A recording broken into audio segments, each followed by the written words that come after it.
Christopher നോളൻ്റെ സംവിധാനത്തിൽ മാറ്റ് Damon, Tom Holland, അന Hathway, സിൻഡയ, Robert പാട്രിക്സൺ പോലുള്ള വളരെ വലിയൊരു സ്റ്റാർ കാസ്റ്റാണ് ഇന്ന് തിയേറ്റർ റിലീസായ സിനിമ. നമസ്കാരം, എൻ്റെ പേര് വിഷ്ണു. എൻ്റെ ചാനലിലേക്ക് ഏവർക്കും സ്വാഗതം.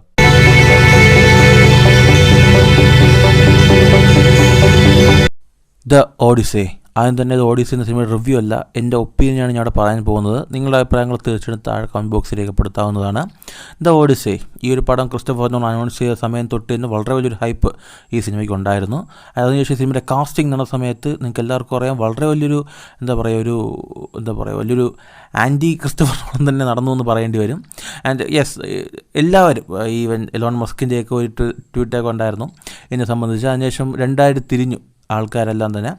ആൻഡ് ഓഡിസി എന്ന് പറയുന്നത് 3000 വർഷങ്ങൾക്ക് മുമ്പ് ഹോമർ എന്ന ഗ്രീക്ക് ആർട്ടിസ്റ്റ് എഴുതിയ ഒരു ബുക്കാണത്. ഇറ്റ്സ് ബേസിക്കലി ഒരു മിത്താണ്, നമ്മളുടെ മിത്തോളജിയാണ്. ബേസിക്കലി നമ്മളുടെ മഹാഭാരതം, രാമായണമൊക്കെ പോലെ ഗ്രീക്കിലെ ഒരു ഫേമസ് ആയിട്ടുള്ള രണ്ട് ലിറ്ററേച്ചറാണ് Odyssey. It's a poem. So basically Odyssey എന്താണെന്ന് നോക്കുകയാണെങ്കിൽ, ഒഡീസിയസ് എന്ന് പറയുന്ന ഇത്തിക്ക എന്ന രാജ്യത്തിൻ്റെ രാജാവ് ട്രോജൻ വാർ അതിനുശേഷം തൻ്റെ ക്രൂ ആയിട്ട് തിരിച്ച് വീട്ടിലേക്ക് മടങ്ങുന്ന വഴിക്ക് വഴിതെറ്റിപ്പോകുന്നു. അതായത് 10 വർഷം കടലിലും പലയിടത്തും ഇവിടെ ക്രൂ പെട്ടുപോവുകയും അവിടെ നിന്നെല്ലാം അവർക്ക് എന്ത് സംഭവിച്ചു, അവർ രക്ഷപ്പെട്ട് അവരുടെ നാട്ടിലേക്ക് തിരിച്ചു എന്ന് പറയുന്ന ഒരു കഥയാണ്, ഒരു പോയമാണ് ആക്ച്വലി ഓഡിസി എന്ന് പറയുന്നത്. ഞാൻ വായിച്ചിട്ടില്ല, പക്ഷേ എനിക്ക് പറഞ്ഞ് കേട്ട അറിവ് ഒരുപാടുണ്ട്. പക്ഷേ വളരെ കുറച്ച് കാര്യങ്ങൾ എനിക്കറിയത്തുള്ളൂ. ബുക്ക് ഇതിനെ സംബന്ധിച്ചിടത്തോളം, ഈ ഒരു പോയം സംബന്ധിച്ചിടത്തോളം ഇതിൽ ഒരുപാട് മിത്തിക്കൽ ക്രീച്ചേഴ്സും ദൈവങ്ങളും ഗ്രീക്ക് ദൈവങ്ങളെല്ലാം തന്നെ വരുന്ന ഒരു സ്റ്റോറിയാണ്. സോ ഈ കോൺട്രവേഴ്സീസ് എല്ലാം അപ്പാർട്ട് എടുത്ത് വെച്ച് നോക്കുകയാണെങ്കിൽ ആസ് എ മൂവി ഇതൊരു ക്രിസ്റ്റഫർ നോളൻ സിനിമയാണ്. സോ ഇതൊരു ഒരു ഗ്രേറ്റസ്റ്റ് എക്സ്പീരിയൻസ് ആണ്. ഒരു 3 മണിക്കൂർ സിനിമ മൊത്തമായിട്ടൊരു ഐമാക്സ് ക്യാമറ ഷൂട്ട് ചെയ്തിരിക്കുന്നത്. ഒരു സിനിമയ്ക്ക് ഐമാക്സിൽ പോകണോ സാധാ തിയേറ്ററിൽ പോകണോ ചോദിക്കുന്നവർ പൈസയുള്ള ഐമാക്സിൽ പോവുക, ഇല്ലാത്തവർ നിങ്ങളുടെ ഇതിലേക്ക് പോവുക. ഞാൻ പോയത് തിരുവനന്തപുരത്തുള്ള AS Plexിലാണ്. എനിക്കതൊരു അനുഭവമാണ് തന്നത്. ആൻഡ് പടത്തിൻ്റെ മ്യൂസിക്കും വളരെ നന്നായിട്ട് തന്നെ ചെയ്തിട്ടുണ്ട്. ആൻഡ് യെസ്, ഇതൊരു ക്രിസ്റ്റഫർ നോളൻ സിനിമയുണ്ട് തന്നെ മാക്സിമം ഗ്രൗണ്ടഡ് ആയിട്ട് ചെയ്യാനാണ് അദ്ദേഹം ശ്രമിച്ചിരിക്കുന്നത്. യെസ്, ഓഫ് കോഴ്സ് ആ മിത്തിക്കൽ ആയിട്ടുള്ള പല കാര്യങ്ങളും ഈ സിനിമയ്ക്കകത്ത് വന്നിട്ടുണ്ടെങ്കിലും ഒരുപാട് കാര്യങ്ങൾ കുറച്ച് ഗ്രൗണ്ടഡ് ആയിട്ട് ചെയ്യാൻ അദ്ദേഹം ചെയ്തിട്ടുണ്ട്. അതുപോലെ തന്നെ പടത്തിൻ്റെ ഒരുപാട് റിയൽ ആയിട്ടുള്ള കാര്യങ്ങൾ, ഈ ബോട്ട്, അതുപോലെ തന്നെ ഈ വലിയൊരു കുതിര, ആ ഒരു ട്രോജൻ ഹോഴ്സൊക്കെ റിയലായിട്ട് ക്രിയേറ്റ് ചെയ്തതാണ്, CG അല്ല. സോ നമുക്ക് ഫീൽ ചെയ്യുന്നുണ്ട് ഇവരുടെ ആ ഒരു അത് ഭയങ്കര രസമാണ് കണ്ടുകൊണ്ടിരിക്കുക. അത് കാണുമ്പോഴേ മനസ്സിലാവുള്ളൂ. ആ ഒരു വലിയൊരു കടലൊക്കെ നമ്മൾ സ്ക്രീനിൽ കണ്ടുകൊണ്ടിരിക്കാൻ നമ്മളെ കണ്ണടിച്ചു പോകും. ആ തരത്തിലുള്ളൊരു ഒരു വിഷ്വൽ സ്റ്റോറി ടെല്ലിങ് ഇതിൻ്റെ അകത്ത് ക്രിസ്റ്റഫർ നോളൻ്റെ സിനിമയ്ക്കകത്തെല്ലാം തന്നെ വിഷ്വൽ ഒരു സ്റ്റോറി ടെല്ലിങ് ഉള്ളതാണ്. അപ്പോൾ അതിൻ്റെ സ്ക്രീൻ പ്ലേ ആക്ച്വലി എനിക്ക് തോന്നും ഓപ്പൺഹൈമർ എന്ന സിനിമ ക്രിസ്റ്റഫർ നോളൻ ഒരു ലീനിയർ ആയിട്ടുള്ള ഒരു സ്ക്രീൻ പ്ലേ വെച്ചിട്ടുണ്ടാവും. അതുതന്നെ മിക്ക സിനിമകൾ അതൊരു ലീനിയർ സ്റ്റോറി സ്ക്രീൻ പ്ലേ ഉപയോഗിക്കാറില്ല, മാക്സിമം ഒരു നോൺ ലീനിയറാണ്. സോ ഇതിൻ്റെ അകത്തും ഒരു നോൺ ലീനിയർ ആയിട്ടുള്ള ഒരു സ്ക്രീൻ പ്ലേ സെറ്റ് ചെയ്ത് വെച്ചിട്ടുണ്ട്. അതുകൊണ്ട് തന്നെ ഭയങ്കര ഇൻട്രസ്റ്റിംഗ് ആയിട്ട് ഫീൽ ചെയ്യുന്നുണ്ട്.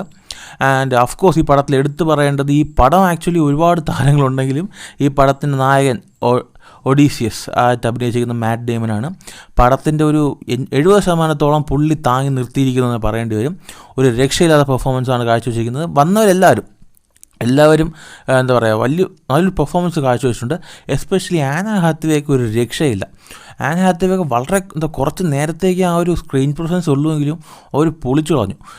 എല്ലാവരും, ഇപ്പോൾ ഈ റോബർട്ട് പാട്രിക്സൺ ആയിക്കോട്ടെ, ടോം ഹോളണ്ട്, സിൻഡയ ആയിക്കോട്ടെ, ഇവരെല്ലാം വരുന്ന സീൻസ് വളരെ നന്നായിട്ടുണ്ടായിരുന്നു. പക്ഷേ എനിക്ക് ഇഷ്ടപ്പെട്ടത് ഈ മാറ്റ് ഡേമനും ആന ഹാത്വേക്ക് ഒരു ഇൻറ്റിമേറ്റ് ആയിട്ടുള്ളൊരു കോൺവെർസേഷൻ നടന്നുകൊണ്ടിരിക്കും. ആ രണ്ടുപേരുടെ പെർഫോമൻസ് നമുക്ക് മനസ്സിലാവും. ഈ ഒരു ഇവരൊക്കെ ഒരു സീനിയർ ആക്ടേഴ്സാണ്. അപ്പോൾ ഇവരുടെ ആ ഒരു ആക്ടിങ് എബിലിറ്റി എത്രയാണെന്നുള്ളത് ആ ഒരു സീൻ നമുക്ക് മനസ്സിലാവും. ആൻഡ് യെസ്, പെർഫോമൻസ് വൈസ് ആയിക്കോട്ടെ, സിനിമാറ്റോഗ്രഫി വൈസ് ആയിക്കോട്ടെ, ഒരു സ്ക്രീൻ പ്ലേ, ടെക്നിക്കൽ സൈഡൊക്കെ ഭയങ്കര സ്ട്രോങ് ആയിട്ട് നിൽക്കുന്ന ഒരു സിനിമയാണ്. ഞാൻ നേരത്തെ ഒരു ഗ്രൗണ്ടഡ് ആയിട്ടുള്ള ഒരു ഓഡിസി, ഒരു പക്ഷേ ഓഡിസി റിയൽ ലൈഫിൽ നടന്നിരുന്നുവെങ്കിൽ ഇങ്ങനെ എന്നായിരിക്കാം ക്രിസ്റ്റഫർ നോളൻ്റെ ഒരു വേർഷനിലാണ് നമുക്കത് തന്നിരിക്കുന്നത്. അത് നമുക്ക് കാണാൻ മനസ്സിലാവുകയും ചെയ്യും.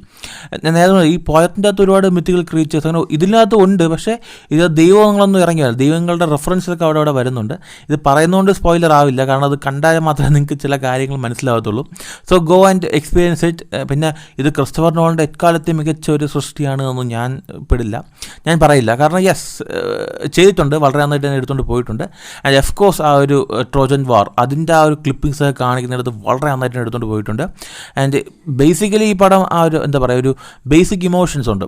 ഈ ക്രിസ്റ്റഫർ നോളൻ സിനിമകളുടെ എല്ലാ സിനിമകളുടെ ഒരു ബേസിക് ഇമോഷൻ ലവ് ആണ്. ആൻഡ് ഇതിൻ്റെ അകത്തും നമ്മുടെ ഈ ഒഡീഷ്യസ് തൻ്റെ ഭാര്യയായിട്ടുള്ള പിനോലോപ്പി ആയിട്ടുള്ളൊരു പ്രണയം, തൻ്റെ ആ ഒരു ഭാര്യയിലേക്ക്, അതായത് യുദ്ധത്തിന് പോകുന്ന ഒഡീഷ്യസ് എല്ലാം നഷ്ടപ്പെട്ട് അവസാനം തൻ്റെ ഭാര്യയെ കണ്ടുപിടിച്ച് തൻ്റെ നാട്ടിലേക്ക് തിരിച്ചു എന്ന് പറയുന്നൊരു സ്റ്റോറി എൻ്റെ അകത്തുണ്ട്. സോ അതിലാണ് ഈ കഥ ലീഡ് ചെയ്ത് കൊണ്ടുപോകുന്നത്. ആൻഡ് എടുത്തു പറയേണ്ട പടത്തിൻ്റെ ഒരു അവസാനത്തെ ഒരു 40-45 മിനിറ്റ് ഈ ഒരു എന്താ പറയുക, ഒരു ഇന്ത്യൻ സിനിമ കണ്ട ഒരു ഫീൽ നമുക്ക് തരും.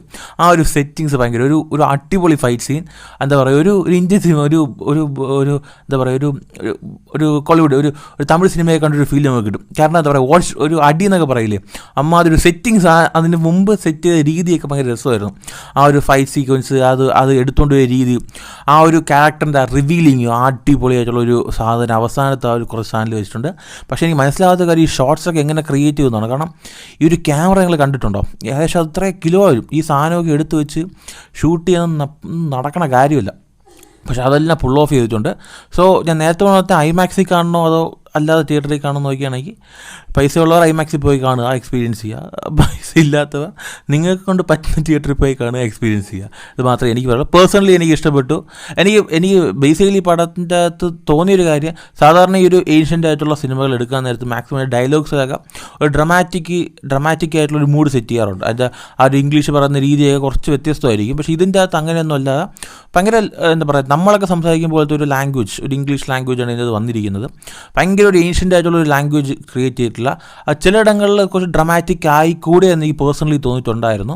ചില ഡയലോഗ്സ് ഡെലിവറിയിൽ കുറച്ച് ഡ്രമാറ്റിസിറ്റി കൊണ്ടുവരാമായിരുന്നു എനിക്ക് പേഴ്സണലി തോന്നി. കാരണം നമ്മൾ ഈ ഒരു വേറിയൽ ടൈപ്പ് സിനിമകൾ കാണാൻ നേരത്ത് മാക്സിമം എന്താ പറയുക, അങ്ങനെയുള്ള ഒരു ഡയലോഗും അങ്ങനെയുള്ളൊരു കാര്യം നമ്മൾ കണ്ടിട്ടുള്ളത്. അതെനിക്ക് കുറച്ച് വ്യത്യസ്തമായിട്ട് തോന്നി. സോ നിങ്ങൾക്ക് തന്നെ തോന്നിയോണ്ട് തീർച്ചയായും താഴെ കമൻറ്റ് ചെയ്യുക. നിങ്ങളുടെ അഭിപ്രായം തീർച്ചയായും താഴെ കമൻറ്റ് ബോക്സിൽ രേഖപ്പെടുത്തുന്നു വിശ്വസിക്കുന്നു. മറ്റൊരു ദിവസം കാണാതിരിക്കും. ബൈ.